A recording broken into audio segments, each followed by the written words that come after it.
तो नमस्कार, सत श्री अकाल, आदाब। हाजिर हूँ फिर से एक बार मिडिल ईस्ट की तमाम ताज़ा खबरें लेकर। आप देख रहे हैं GDN की ख़ास रिपोर्ट। दोस्तों, देश और दुनिया की तमाम ताज़ा, सच्ची और पक्की खबरों के लिए चैनल सब्सक्राइब ज़रूर कर लें ताकि हर खबर आप तक वक्त से पहुँच सके।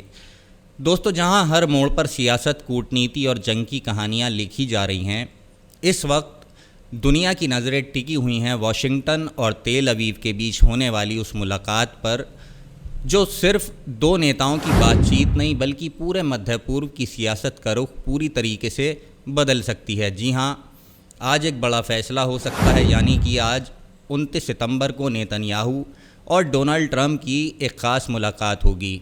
और मुलाकात से पहले अमेरिका के राष्ट्रपति यानी कि डोनाल्ड ट्रंप ने गाज़ा पर कुछ बड़ा, कुछ स्पेशल प्लान बनाने का दावा किया है। जी हाँ, वहीं इजराइल के प्रधानमंत्री नेतन्याहू अभी भी वाइट हाउस के 21 बिंदुओं वाले युद्ध विराम और युद्ध के बाद प्रशासनिक प्लान को लेकर आश्वस्त नहीं दिख रहे हैं।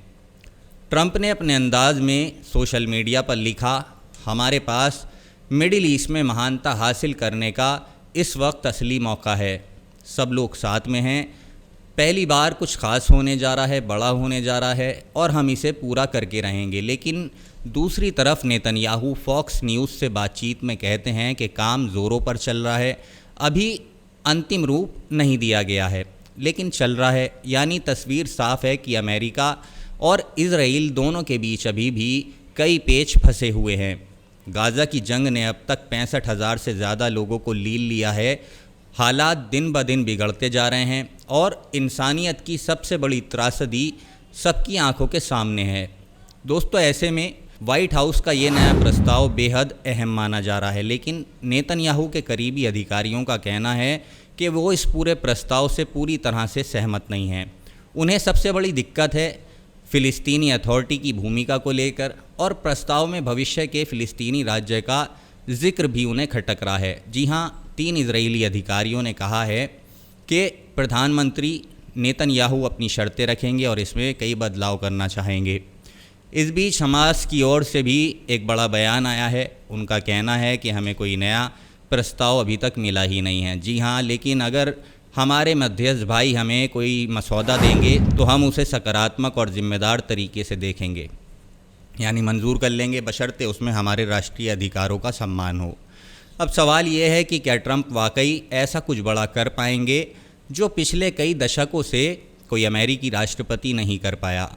याद दिला दूं कि पिछली बार भी जुलाई में बातचीत बहुत आगे तक बढ़ चुकी थी, लेकिन आखिरी वक्त पर, आखिरी समय में अमेरिका पीछे हट गया और उसके बाद इजराइल भी अलग हो गया था और दोनों ने ही हमास पर भरोसे की कमी जताकर भरोसे की कमी का ठीकरा फोड़ा था। लेकिन इस बार ट्रंप ने पूरी रणनीति बनाई है।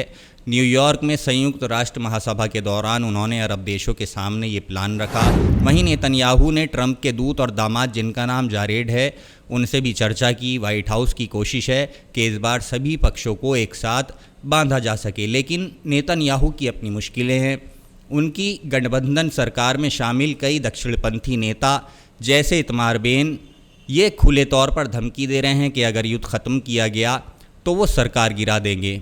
बेन गवीर ने सोशल मीडिया पर साफ लिखा, प्रधानमंत्री जी, आपके पास युद्ध ख़त्म करने का कोई जनादेश नहीं है जब तक हमास पूरी तरह से पराजित ना हो जाए, यानी हमास को ना मिटा दिया जाए। अब ऐसे में मुश्किलें और बढ़ सकती हैं, यानी नेतन्याहू के लिए ये राजनीतिक संकट भी है और अंतर्राष्ट्रीय दबाव भी है। उधर बंधकों के परिवार लगातार प्रदर्शन कर रहे हैं। न्यूयॉर्क के सेंट्रल पार्क में इकट्ठा होकर उन्होंने कहा कि ये आखिरी मौका है, अब और देर नहीं होनी चाहिए। एक पिता ने आगे कहा, हम उम्मीद नहीं खोएंगे, हम अपने बेटे और सभी बंधकों को वापस लेकर आएंगे। लेकिन मुक्त हुई एक बंधक इलेना ने नेतन्याहू पर आरोप लगाया है कि उन्होंने बंधकों की जान खतरे में डाल दी है। उन्होंने बम गिराकर मौत चुनी, जिंदगी नहीं चुनी। उन्होंने राष्ट्रपति ट्रंप से अपील की कि आप ही के पास ताकत है इस जंग को ख़त्म करने की। और इसी बीच एक और बड़ा मोर्चा खुला है। सीरिया के विदेश मंत्री असद अल-शिबानी ने कहा कि इजराइल की हालिया स्ट्राइक्स ने पूरे सीरिया को हिला कर रख दिया है। जी हाँ, और ऐसे में सामान्यकरण की कोई बात करना मुश्किल है। याद रहे कि पिछले साल दिसंबर में बशर अल असद की हुकूमत का अंत हुआ था, जो ईरान के सपोर्टर सहयोगी माने जाते थे। उसके बाद इजराइल ने सीरिया में 50 साल बाद पहली बार ज़मीनी सैनिक उतारे और कई हवाई हमले भी किए। इजराइल का दावा है कि ये हमले इसलिए ज़रूरी थे ताकि केमिकल हथियार और लंबी दूरी की मिसाइलें, असला बारूद गलत हाथों में ना लग जाए। लेकिन सीरियाई जनता हैरान रह गई, क्योंकि ईरान और हिजबुल्लाह की मिलिशिया पहले ही वहाँ से निकल चुकी थी। सीरिया का कहना है कि हम किसी के लिए ख़तरा नहीं है, लेकिन हमारी शांति की कोशिशों का जवाब बमों से मिला। जी हाँ, ये भी एक बड़ा बयान है। इब्राहिम अकॉर्ड्स की बात करना मुश्किल है, हालांकि नेतन्याहू का कहना है कि समझौते मजबूत हैं और आगे और भी देश इसमें जुड़ेंगे। लेकिन सवाल ये है कि गाज़ा की तबाही और सीरिया में हमलों के बीच कौन सा अरब देश आगे आएगा। अब बात करें इजराइल की अंतर्राष्ट्रीय स्थिति की। संयुक्त राष्ट्र की एक जांच ने पहली बार साफ शब्दों में कहा कि इजराइल गाज़ा में जनसंहार कर रहा है। ये वही शब्द हैं जो दुनिया भर के मानवाधिकार संगठन पहले से ही इस्तेमाल कर रहे थे। जी हाँ, लेकिन अब यूएन का बयान इसे और भी ज़्यादा गंभीर बना देता है।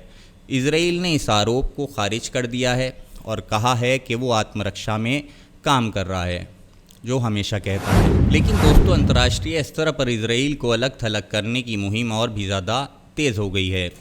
यूरोपीय यूनियन, जो इजराइल का सबसे बड़ा व्यापारिक साझेदार है, उसने प्रस्ताव दिया है कि फ्री ट्रेड एग्रीमेंट आंशिक रूप से निलंबित किया जाना चाहिए। कई पश्चिमी देशों ने पहले ही इजरायली नेताओं और संगठनों पर निशाना साधते हुए टारगेट सेक्शन लगाए हैं। नॉर्वे का सबसे बड़ा संप्रभु फंड, जो दुनिया का सबसे बड़ा निवेशक माना जाता है, उसने अगस्त में इजराइल से अपने पैसे निकालने शुरू कर दिए थे। हथियार के सौदे भी रुक गए। फ्रांस, इटली, स्पेन, ब्रिटेन सब ने आंशिक या पूरी तरीके से प्रतिबंध लगाए हैं। नेतन्याहू ने खुद माना है कि इजराइल अलग थलग हो रहा है। उन्होंने कहा कि हमें सालों तक इस तरह की तन्हाई से जूझना पड़ेगा, इस तन्हाई को झेलना पड़ेगा। हमें अपना हथियार उद्योग और भी ज़्यादा मजबूत करना होगा और अर्थव्यवस्था को बाहरी व्यापार पर कम निर्भर बनाना होगा। हालांकि बाद में उन्होंने सफाई भी दी कि वो केवल रक्षा उद्योग की बात कर रहे थे। लेकिन ये अलगाव सिर्फ राजनीति या अर्थव्यवस्था तक सीमित नहीं है। संस्कृति और खेल की दुनिया में भी इसका असर साफ साफ दिखाई दे रहा है। आयरलैंड, नीदरलैंड और स्पेन जैसे देशों ने साफ कहा कि अगर इजराइल यूरोविज़न 2026 में हिस्सा लेता है तो वो बहिष्कार करेंगे। यूरोविज़न सिर्फ एक संगीत प्रतियोगिता नहीं दोस्तों, बल्कि यूरोप की संस्कृति का सबसे बड़ा उत्सव है। ऐसे में इसका बहिष्कार एक बड़ा संकेत देता है। बेल्जियम के म्यूज़िक फेस्टिवल ने भी इजरायली कंडक्टर के साथ कॉन्सर्ट रद्द कर दिया है। जी हाँ, हज़ारों बॉलीवुड कलाकारों और निर्देशकों ने भी वादा किया है कि वो इजरायली संस्थानों के साथ काम नहीं करेंगे। ओलिविया कॉलमैन, देखिए कितना बड़ा नाम है। एंड्रयू गारफील्ड जैसे बड़े बड़े नाम इसमें शामिल हैं। खेल जगत में भी असर साफ दिखाई दे रहा है। साइकिल रेस के फाइनल स्टेज को विरोध प्रदर्शनों की वजह से रद्द करना पड़ा। स्पेन में शतरंज प्रतियोगिता में इजरायली खिलाड़ियों को झंडे के साथ खेलने से रोका गया, जिसके बाद उन्हें वापस लौटना पड़ा। यूईएफए में भी दबाव बढ़ रहा है।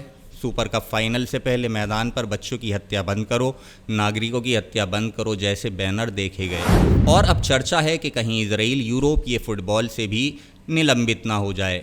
कई प्रीमियर लीग खिलाड़ियों जैसे मिस्र के मोहम्मद साला भी इसमें शामिल हैं। उन्होंने गाज़ा के लिए आवाज़ उठाई है। यानी तस्वीर साफ है, इजराइल आज उस राह पर खड़ा हो चुका है जहां दुनिया उसे दक्षिण अफ्रीका के अपार्थाइड काल जैसा मानने लगी है।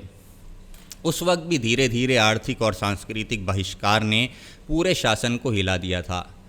ग्रोसरी स्टोर के सामान हटाए गए, बैंकों ने निवेश वापस लिया, संगीतकारों ने वहां जाना छोड़ दिया, खेल दुनिया में बहिष्कार हुआ और अंजाम पूरा सिस्टम औंधे मुंह गिर पड़ा। इजराइल के पूर्व राजदूत एलान बारूच कहते हैं कि प्रतीकात्मक दबाव का असर ज़्यादा होता है। फुटबॉल और यूरोविज़न बहुत लोकप्रिय हैं और अगर इनसे जुड़े बहिष्कार शुरू हुए तो सरकार को झुकना ही पड़ेगा। वो कहते हैं कि इजराइल को यूरोप से इतना विशेष व्यापारिक फ़ायदा मिलना और साथ ही फ़िलिस्तीनियों के अधिकार कुचल देना, दोनों एक साथ नहीं हो सकते। तो कुल मिलाकर तस्वीर ये है कि ट्रंप दावा कर रहे हैं कि कुछ बड़ा करने वाले हैं, स्पेशल होने वाला है। उधर नेतन्याहू अपनी शर्तों पर अड़े हुए हैं, पहले की तरह हमास इंतज़ार कर रहा है, बंधकों के परिवार उम्मीद लगाए बैठे हैं कि वो घर लौटेंगे। सीरिया गुस्से में है, अरब देश खामोश हैं, यूरोप दबाव डाल रहा है और इजराइल धीरे धीरे एक सांस्कृतिक और राजनीतिक बहिष्कार की तरफ आगे बढ़ रहा है। क्या ये बहिष्कार दक्षिण अफ्रीका जैसा निर्णायक मोड़ बनेगा या फिर नेतन्याहू और ट्रंप मिलकर कोई नया पन्ना लिख पाएंगे? यही सबसे बड़ा सवाल है दोस्तों। इतना ही नहीं, ज़मीनी हकीकत गाज़ा में और भी डराने वाली है। जी हाँ, वहाँ की जो तस्वीर है, वहाँ अस्पताल खंडहर बन चुके हैं, हज़ारों बच्चे अनाथ हो चुके हैं, लाखों लोग बेघर हैं, खाने पीने की चीज़ें लगभग ख़त्म हो चुकी हैं और जो कुछ मिल भी रहा है वो आसमान छूती कीमतों पर मिल रहा है।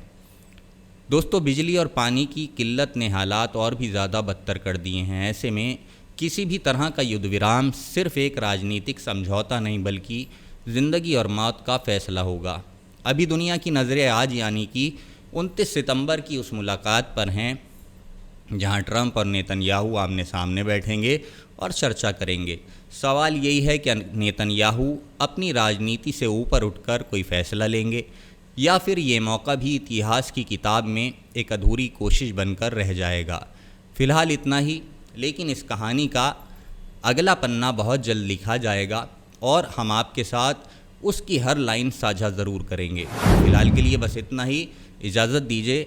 जल्द ही मुलाकात होगी एक नई अपडेट के साथ। तब तक आप अपना ख्याल रखें। धन्यवाद। जय हिंद।